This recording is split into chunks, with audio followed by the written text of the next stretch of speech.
As of recording this video, it is currently the 31st of December 2023, and a year ago, basically to the day, I decided to record every single minute that I spend in my languages across the entire year of 2023. And to be honest, I didn't think I was going to be so consistent with it because I'm not really consistent with a lot of things in life. However, I was able to actually keep up with keeping track with all of the minutes and hours that I spend in my languages that I actually am serious about, and also languages that I just dive into for the day to explore that language. I've got them all listed on my list on my phone, and I'm going to basically show you guys the minutes and hours that I have spent in all of my languages and then combined total over the entire year of 2023. Please note that a lot of these languages have been me just sort of experimenting with reading in those languages on apps such as Link. If it wasn't for an app like Link where there are so many different languages available, I wouldn't be able to look into so many different languages. But because there's so many languages on offer, I'm always interested in looking at different languages, especially in the written form. So I'm just going to go for it, and we're just going to go from the bottom of the list and we're going to work our way up to the languages with the most hours spent in 2023. Starting off with Serbian at 5 minutes, Macedonian at 10 minutes, Slovenian and Gujarati also at 10 minutes. Then we have Turkish, Dutch, British Sign Language and Cantonese at 15 minutes. Hungarian, Latin and Mandarin then follow with 20 minutes, followed by Armenian at 25 minutes, Welsh at 30 minutes, Greek at 35 minutes, Shona at 35 minutes as well, Albanian and Georgian both at 40 minutes, Greenlandic, Czech both at 1 hour spent in those languages, so they're the first languages that I've managed to get to a full hour spending in. Russian I've spent 1 hour 20 minutes, Korean 1 hour 25, Finnish and Swedish at 1 hour 40, Hawaiian at 3 hours and 30 minutes, Ukrainian at 3 hours and 45 minutes, Hindi at 4 hours and 15 minutes, Swahili at 4 hours and 55 minutes, Romanian at 8 hours and 30 minutes, Arabic at 8 hours and 55 minutes, German at 27 hours and 55 minutes, French at 39 hours and 10 minutes, Japanese at 79 hours and 15 minutes, Polish at 143 hours and 50 minutes, and finally Spanish at 184 hours and 25 minutes. They are the hours and minutes spent in each language over the entire course of 2023. As I say, the majority of these languages have mostly been spent just on Link looking at different words and how the written language looks. Although for the top 4 or 5 languages, I certainly have been doing more than that. Obviously, with my Spanish, Polish, Japanese, and a little bit of my French as well, I have been doing actual study. With German, there's been a lot of music involved because I listen to certain German music. A lot of the Spanish and Polish has been done through listening. For a living, I do delivery driving, and so I have a lot of time spare where I can listen to my languages, and that's where I get a lot of my listening input in, hence why I was able to amass so many hours. Although I will say I kind of wish I would have been able to get more hours, but the last month or two has been quite busy, especially the month of December.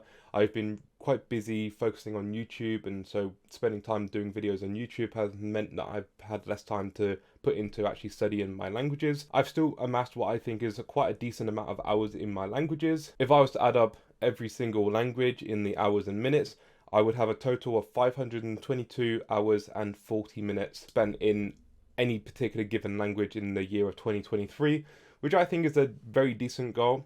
You can imagine how much better I could be at any one language if I decided to focus all that on one language. But at the same time, I love language learning for the diversity of being able to just pick one language today and then another language tomorrow if you just wanted to kind of have a little play with different languages. But as you can see, most of my time was spent in Spanish and Polish, and also Japanese to a lesser extent as well. And so I can see from this over a year's course how much I focus on one language over another. I can see that actually listening to music in German only really amassed me 27 hours. I did no particular study in German, that was all done through music. And I'm really glad to see Spanish and Polish at the top of the list with well over 100 hours worth of study in both of those languages.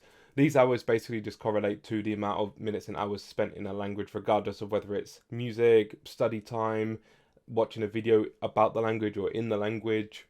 whatever else it may be, just anything to do with the language and me spending time with that language has gone into these hours. That was a very interesting experiment for me, I would say. I was very surprised at the diversity of languages I looked into. I didn't look into languages specifically to stick them onto this list. I'm very interested in a lot of these languages. Obviously, you can see the ones I'm more interested in and least interested in, or at least the ones that I had more time for and the ones that I didn't have as much time for. From now on, I'm not going to bother recording my language hours anymore. That was just something I wanted to do for a year period, and that's it, just to see how much I would gather in a year, purely from my interest and my curiosity. It wasn't difficult to record the hours. I basically just started a stopwatch and ended a stopwatch every single time I would start and stop a language, whether it was reading or listening or whatever it was that I was doing in that language. But it was still an extra step in order for me to just sit down and study a language, and I think it's going to be a lot of fun now for me to not worry about that. And if I just want to pick up a book and read or study a language however I like to, I can do that without having to worry about tracking the hours and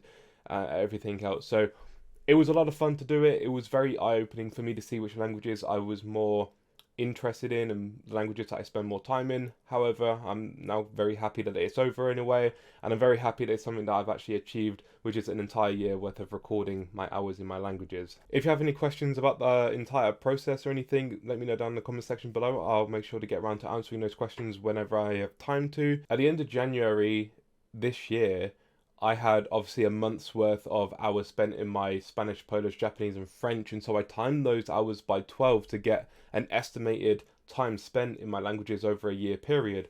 And as you can see up on screen here, Spanish with 378, Polish with 280, Japanese with 302, and also French with 219 hours respectively. I didn't hit any of those. I mean, even French with the least amount of hours prediction in this video that I did here, I didn't even hit that in my most spent languages. And I think that's because there were periods where I had more intensity in my languages, such as in January and February, where I was kind of more like, oh, I would like to boost up the numbers in my language hours spent, but at the same time I was still very much interested in doing my language studies. But there are periods throughout the year where I kind of just dropped off, and I just didn't feel as motivated to do as intensive study throughout the year. And so there were periods where I didn't do as much study. And as I say, the last month, especially the month of December, has been quite busy for me. Obviously, it's Christmas and also working and whatever else. I just haven't really had as much time, and also making YouTube videos. Like, this takes up like an entire day's worth just to make a video because of the editing and the uploading and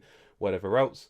And so when I'm doing that and I have days where I'm uploading videos, I don't really get a chance to do more than like an hour's worth of study maximum in only one language. Whereas obviously on days where I'm not doing YouTube videos, I could study all 4 of these languages quite easily. There are periods in the year where my language learning was certainly more intensive, and there were periods in the year where my language learning was less intensive. That's why these were quite exaggerated numbers, I guess, because January was very intensive, and obviously if I kept up with the intensity of January study, then yes, I would have hit these numbers. I'm not disappointed by any means that this is a different outcome. I mean, my Spanish, it's less than half of that I spent in the language, but it's fine because it's a more realistic number that I hit. In my Spanish, I still spent 185 hours this year, and that's still 185 hours better in Spanish that I am now compared to what I was last year when I started this particular challenge. It's all good regardless of the future projection hours. It was just interesting for me to do that and to see how accurate those future projection hours would have been, and